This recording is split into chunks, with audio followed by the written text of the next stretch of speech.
Everyone, welcome back to my channel gaming and educating. Videos upload करते हैं related to topics of MBA, BBA, MCom, BCom, LLM and LLB. कल हमने discuss किया था एक human resource का concept जो है परफॉर्मेंस अप्रेजल, और उसमें हमने डिस्कस किए थे meaning, definitions, objectives of performance appraisal. इसके रिलेटेड आप डिस्क्रिप्शन बॉक्स में इसका लिंक देख सकते हैं। पर्पस ऑफ परफॉर्मेंस अप्रेजल भी कवर कर लिया था। आज हम डिस्कस करेंगे process of performance appraisal. What is the process of performance appraisal? It goes step by step. First of all, as we all know, सबसे पहले हम अपने परफॉर्मेंस स्टैंडर्ड सेट करते हैं, setting up of the standards for individual employ, then communicating the standards to the employees. उसको ये बताना कि this is your expected performance and you need to achieve this. फिर उसके बाद जब एक्चुअली में ही इज़ परफॉर्मिंग, उसकी परफॉर्मेंस को मेजर करेंगे, कंपेयर करेंगे एक्चुअल परफॉर्मेंस जो उसकी है और जो स्टैंडर्ड परफॉर्मेंस है। Then we try to find out the deviation अगर कोई है एक्चुअल परफॉर्मेंस में और स्टैंडर्ड परफॉर्मेंस में कहीं कोई कमी है, then we try to find out that and accordingly we discuss it with the employees. Managers उसको डिस्कस करते हैं एम्प्लॉयज़ के साथ, उन्हें फीडबैक देते हैं, ये फाइंड आउट करते हैं कि इन एम्प्लॉयज़ को किन्हीं ट्रेनिंग की रिक्वायरमेंट है या कोई डेवलपमेंट प्रोग्राम्स की रिक्वायरमेंट है, and then accordingly taking the corrective action. So this process of performance appraisal is done by the organization, या तो annual basis पे होता है या half yearly basis पे या quarterly basis पे, but it is an ongoing process। ऐसा नहीं है कि we are doing the performance appraisal for this year और next year की ज़रूरत ही नहीं है। So it is an ongoing process. Let's move on to what the various benefits of performance appraisal, या हम कह सकते हैं importance क्या है performance appraisal की। Now it has two aspects: benefits to the individual employee and benefits to the manager, as well as benefit to the organization. First we will see what are the various benefits of employees. अगर performance appraisal किया जाता है तो employees को ये फ़ायदा मिलता है कि they will learn कि उनके proper roles और responsibilities क्या हैं, और क्या वो इस जो भी task कर रहे हैं, जो भी job कर रहे हैं, वो उनके task और skills के accordingly हैं या नहीं हैं। and then they will also learn whether they are fit for the organization or not.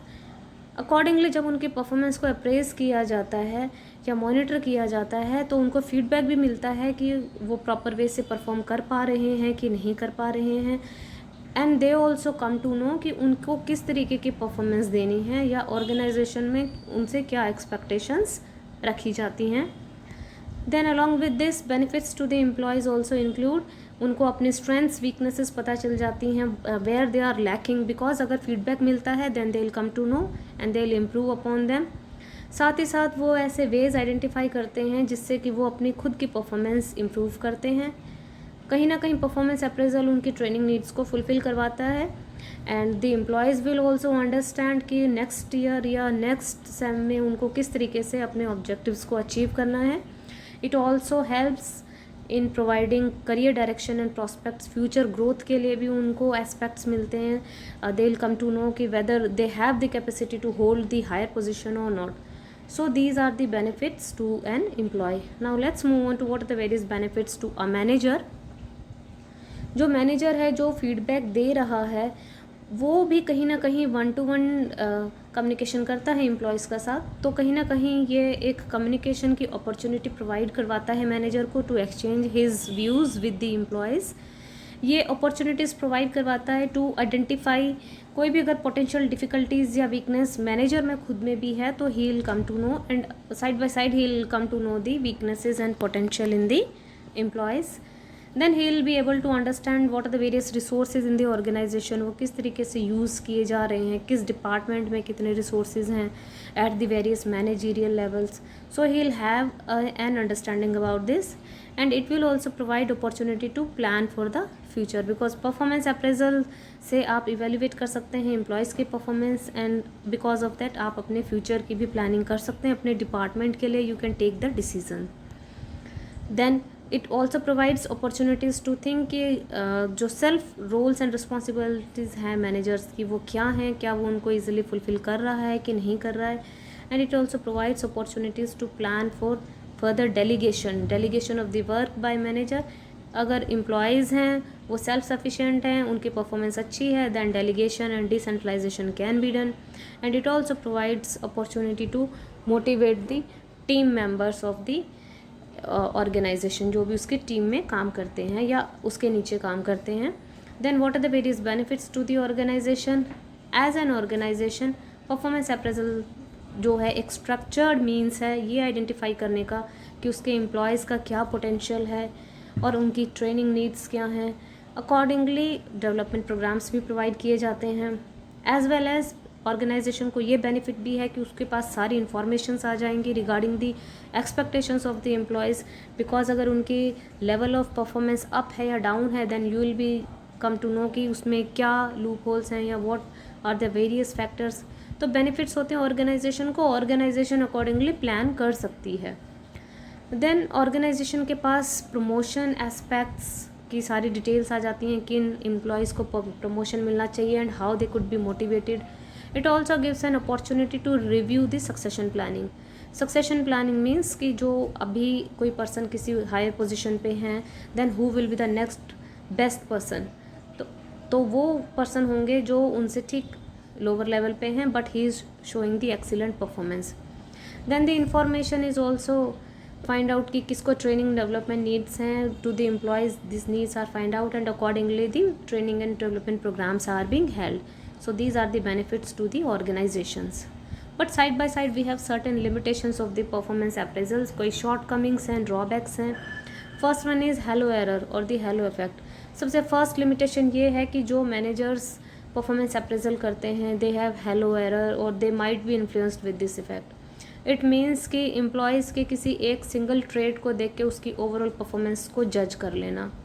For example, अगर कोई टाइम पे डेली आ रहा है then the manager will think that he is coming regularly, he is very disciplined, तो he must be having a good performance. तो किसी एक task या किसी एक ट्रेड की वजह से ओवरऑल परफॉर्मेंस को जज करना नेगेटिव सेंस में या पॉजिटिव सेंस में. देन सेकेंडली लीनियंसी हो सकती है कि हम बहुत ही लीनियंट वे से जज कर रहे हैं. अगर किसी की एवरेज परफॉर्मेंस है then also we are thinking कि दैट पर्सन इज़ सूटेबल. या बहुत ही सिवियर वे से हम उसे बहुत हार्शली अगर हम जज कर रहे हैं this is also not good. Another limitation could be एक एवरेज फाइंड आउट कर लेना एम्प्लॉयज़ की परफॉर्मेंस के लिए. Like for example there are different type of employees जो कि आउटस्टैंडिंग भी हैं और कई ऐसे हैं जो कि बहुत ही मुश्किल से काम कर रहे हैं. तो we try to find out, the manager will find out average employees की परफॉर्मेंस है 60% 70%, he is able to do that. तो एवरेज कहीं ना कहीं जो अच्छा काम नहीं कर रहे हैं उनके लिए तो फ़ायदा है, लेकिन जो बेस्ट आउटपुट दे रहे हैं उनके लिए वो फ़ायदा नहीं होता. सिमिलैरिटी एरर, जो मैनेजर जज कर रहा है उसके जो ट्रेट हैं अगर वही ट्रेट किसी दूसरे पर्सन के हैं तो he likes himself very much. जब वो ट्रेट अपने खुद में देखता है और वही किसी और में देखता है तो ही थिंक्स कि वो पर्सन बहुत अच्छा है और उसकी परफॉर्मेंस को अच्छी वैल्यूएशन मिलती है. या रीसेंसी एरर, जो भी रिसेंट हैपनिंग होती किसी एम्प्लॉय के लिए या किसी एम्प्लॉय के साथ, फॉर एग्जांपल किसी को पनिश किया गया है बिकॉज ऑफ सर्टेन रीज़न, तो वो रिसेंटली हुआ है तो उसी के बेसिस पे उसकी परफॉर्मेंस को इवेलुएट करना which is not a good symbol. And final limitation could be biased. अगर मैनेजर किसी के साथ बायस है बिकॉज ऑफ उसके फ्रेंडली रिलेशंस हैं या what ever may be the relations, तो इसकी वजह से वो उसको एक अच्छी रैंकिंग देता है. These are the various limitations of performance appraisal. Now what are the criteria for effective performance appraisal? हमें एक effective performance appraisal के लिए क्या criterias रखने चाहिए. फर्स्ट वन इज़ हमेशा परफॉर्मेंस अप्रेजल एक ऑनगोइंग प्रोसेस होना चाहिए और एम्प्लॉयज़ के सारे एस्पेक्ट्स की परफॉर्मेंस को इवेल्युएट करना चाहिए. अब उसके बाद जो भी जजमेंट ली जाती है या जो भी उसकी परफॉर्मेंस इवेल्युएशन होती है वो कभी भी नेगेटिव सेंस में नहीं होनी चाहिए, वो कंस्ट्रक्टिव होनी चाहिए और जिसके बेसिस पे किसी एम्प्लॉय को क्रिटिसाइज़ ना किया जाए बल्कि उसकी इम्प्रूवमेंट की कोशिश की जाए. एंड ऑलवेज ये समझा जाए कि जो एम्प्लॉय जहाँ लैक कर रहा है उसको ट्रेनिंग एंड डेवलपमेंट नीड से फुलफ़िल किया जाए. अब ये जितने भी फैक्टर्स हैं जो भी हमने परफॉर्मेंस इवेल्युएट की है उसका एक कंप्लीट रिटर्न रिकॉर्ड होना चाहिए ताकि इन फ्यूचर हम उसे यूज़ कर सकें. So this is for today. And आप चैनल पे नए हैं तो प्लीज़ सब्सक्राइब कीजिए, लाइक कीजिए, कमेंट कीजिए, शेयर कीजिए, प्लीज़ बेल आइकन प्रेस कीजिए. Thank you so much for watching. Thanks a lot.